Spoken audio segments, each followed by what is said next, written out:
is purchased. So you have to buy 10 tickets to get 1 ticket to the Fever, and the price won't be more than 10 tickets. They are only confirming that the price will not be, and I'm not joking when I say this, all they have confirmed is that the price will not be more than 10 times higher than the price of a normal. Asia Wilson and Angel Reese are both surprised after rival teams chose not to include Caitlin Clark and the Indiana Fever in their ticket packages. Any idea how to talk about this sport? Do we have any idea how to talk about women in this capacity? There's an accountability that I think those of us that have been in it are asking for from folks that I don't know if they are as mindful in their sports discussions because of the makeup of... Do we really know how to discuss this sport or how to talk about women in it? There's a sense of accountability that people like us, who are involved in it, are hoping for. I'm not sure if others are as thoughtful in their sports discussions, especially when it comes to the way women are talked about. So lads, I'm gonna be honest, what the Lynx have done with the Fever's tickets is mental. It is absolutely mental, and not only that, like, it's actually a little bit worse than we thought. I'm not gonna say like it's the biggest 100% deal breaker thing in the world, that other teams won't do it and that it's like something that's going to ruin the WNBA. But I'm just going to say this right now. Like, this is worse than we thought. In an unexpected move that's causing a stir in the WNBA, several rival teams have chosen not to include the Indiana Fever or their star player Caitlin Clark in their promotional ticket packages. Instead, they're focusing on powerhouse teams like the Las Vegas Aces and the Chicago Sky. You and Kelsey. Y'all the only ones up there with bottles. Okay. I feel like this championship, we equally were told. We was like, nah, this the one, we gotta let it loose. Yeah. And I felt like last year was kind of, I was on the slippery slope last year. But this year, everybody was toe up. Like, this surprising decision highlights the changing dynamics of the league and gives us a glimpse into who the real stars are. When teams create their ticket packages, they focus on attracting fans by promoting exciting matchups with the most marketable teams. The Las Vegas Aces, with star players like Asia Wilson and Kelsey Plum, have been a favorite for their strong performance and dedicated fan base. But it's becoming clear that fans are eager to see Caitlin Clark on the court. There's been no player in my time of paying attention to women's basketball that has been more polarizing than Caitlin Clark. She was named Time's 2024 Athlete of the Year, which I think is well deserved for what she did in the college game and then bringing it to the WNBA. However, leaving Caitlin Clark and the Indiana Fever out of these packages is raising some eyebrows. Clark, known for her amazing scoring skills and exciting performances, has quickly become a fan favorite and one of the league's rising stars. Clip 6. Her exclusion hints at a bigger shift that may not be obvious to casual fans, but is quite significant for those closely following the WNBA. Not including Caitlin Clark and the Indiana Fever could be seen in different ways. For some, it may reflect the team's current standing in the league. Despite Clark's brilliance, the Fever's overall performance hasn't been on the same level as some of the top teams, and fans often prefer matchups that promise high competition. This might be influencing the decision to exclude them. On the other hand, this move might end up shining a spotlight on Clark's rising star power. By leaving her out of these big-ticket packages, rival teams may not realize just how much influence and appeal she has.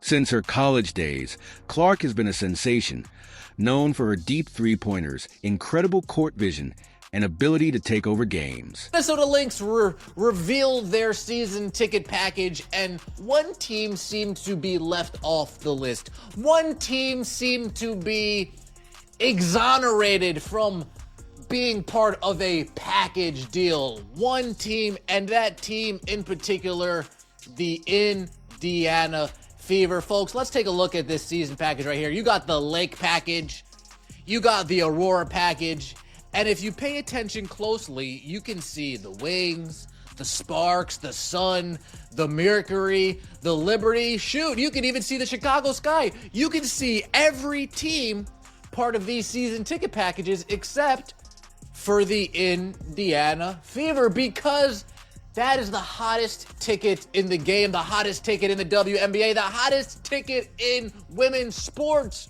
This situation could actually set the stage for Caitlin Clark to rise as the true star of the league. Instead of relying on manufactured hype, she can build her brand and fan base through her raw talent and organic growth. It also sets up an intriguing story. Caitlin Clark, the overlooked powerhouse, slowly becoming the real face of the WNBA. As she continues to show off her skills and lead her team, the narrative could shift, prompting other teams to rethink their ticket strategies that INA way. Her exclusion from these promotional packages might boost her star power rather than diminish it. It creates a story where Clark's performances could become the main driver for Indiana Fever ticket sales, forcing other teams to recognize her influence.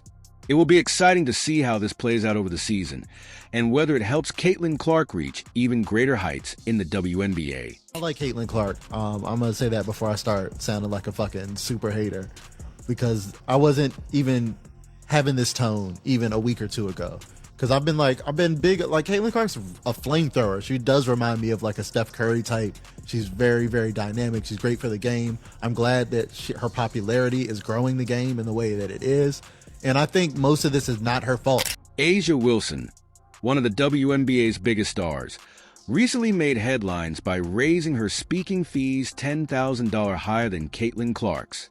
This move was seen as a statement of her dominance and marketability, as if she believed she was the one fans were most eager to hear from. However, this perception is being questioned by some developments in the league. While Wilson's on-court performance and public presence are undeniable, a closer look at fan engagement and merchandise sales paints a different picture. Although the Las Vegas Aces, Wilson's team, have been dominant in the league, their popularity seems to rely on more than just Wilson's star power alone. Now, last week, A'ja Wilson found herself in a situation involving Caitlin Clark again. Well, now this week, she's talking about, she's charging $100K for speaking events, and fans is like, shrugging? Since when? And you only doing this because of Caitlin. Wilson's situation highlights an interesting dynamic in professional sports. A player's marketability doesn't always match up with fan preferences. Her decision to raise her speaking fees to position herself as the main attraction stands in contrast to actual sales and fan engagement data, which suggests the reality is more complex. This reminds us that the relationship between athletes and their fans is multifaceted. Additionally, this scenario speaks to the shifting dynamics in the WNBA and the sports industry as a whole. It shows that team unity and the contributions of all players, not just the superstars, play a key role in shaping the fan experience. For example, the strong sales of Kate Martin's jerseys, despite her not being the most high-profile player, reflects how fans connect with different players for various reasons, broadening the team's appeal. I feel really grateful to be in the position I'm in, and I honestly did not expect to have any fans when I came here. I had no expectations in that sort of way, and I think fans liked that. I don't know. I don't really get it, honestly. If I'm being honest, at the end of the day, I don't get it, but I feel super grateful for it. And so it gives me a little bit of confidence. It makes me feel good when I hear the fans cheer for me when I'm checking in. So I really appreciate it. While A'ja Wilson's skills and contributions to the WNBA are beyond question, the narrative around her marketability and fan appeal might need to be reassessed. Recent trends in jersey sales and fan engagement suggest that the league's appeal goes beyond just its top stars, with a diverse range of players contributing to the overall fan experience. This shift in fan dynamics points to a future where the WNBA may thrive by highlighting the collective efforts of all its players, rather than focusing on just a FEW. In this evolving landscape, certain players' importance extends far beyond their on-court abilities. Caitlin Clark is one such player, whose impact on the league has grown to a level that even rival teams are recognizing. As the Indiana Fever's games gain more attention, it's becoming clear that Clark is the true star of the show. Her influence both on and off the court has led to what many now call the Caitlin Clark effect. The rising demand for Fever games, especially when Clark plays, is a clear indication that fans across the country are tuning in. This surge in attention is no coincidence. Clark's electrifying play and magnetic personality are the driving forces. She's not just a player, but a must-watch star and a key figure in the league's story. Mention the Caitlin Clark effect. What does that mean to you? What a incredible human being she is. Not only does she represent Iowa, but she represents women's basketball. She represents women's sports. She's becoming an iconic figure like a Michael Jordan, like a Tiger Woods, like a Serena Williams. Nike just invested in her $28 million, which I think should be way more. To be able to carry the pressure of always being on, always being ready, always having to say the right thing, and making sure that like you're as delicate as possible, trying to come across as like not only a great person, but... The numbers don't lie. Whenever Caitlin Clark takes the court, viewership follows. Fans aren't just supporting the Indiana Fever.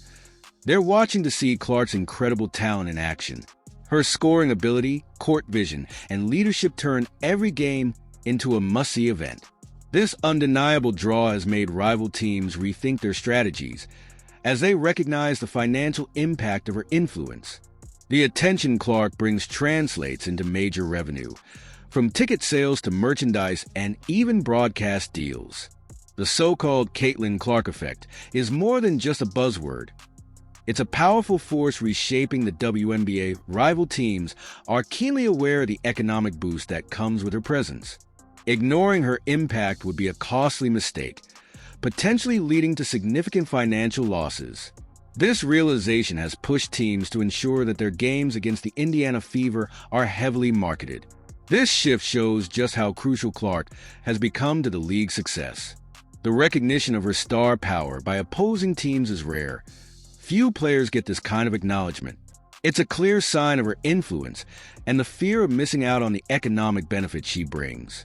Highlighting Indiana Fever games when Clark plays is a strategic move to tap into the buzz she creates. Yes, it is. Caitlin Clark. Clark. The one that's been shooting hella. She broke the record for men and women in NCAA basketball. Really? That's crazy. 67,000 points or some shit like that. Wow, it was really? held since like the 60s, and she broke it. So she's just been dunking and not dunking. Wait, how many points did you say? She's 67,000. Sinking them. 67,000 points in her college career. Yeah, Wow, I think it's like 66,000 something, but yeah. Didn't she just get a sick-ass 5-figure deal? The Caitlin Clark effect highlights the shifting dynamics of the WNBA. In a league where teamwork is key, the rise of a single star who can influence the entire league's fortunes is both rare and remarkable. Clark's ability to consistently draw attention and deliver extraordinary performances sets her apart. This phenomenon underscores the power of individual brilliance in a team sport, a story that fuels both fan engagement and media coverage. As rival teams adapt to the Caitlin Clark effect, the WNBA's landscape is on the brink of major change. The growing focus on Indiana Fever games signals a shift in how the league markets its stars and structures its broadcasts. Clark's rising profile opens the door for more personalized marketing strategies, potentially altering the commercial balance within the league. The economic impact of the Caitlin Clark effect is significant.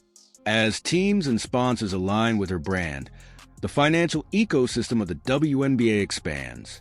This ripple effect benefits not just the Indiana Fever, but the entire league. More fans tuning in means more opportunities for sponsorships, advertising, and overall growth.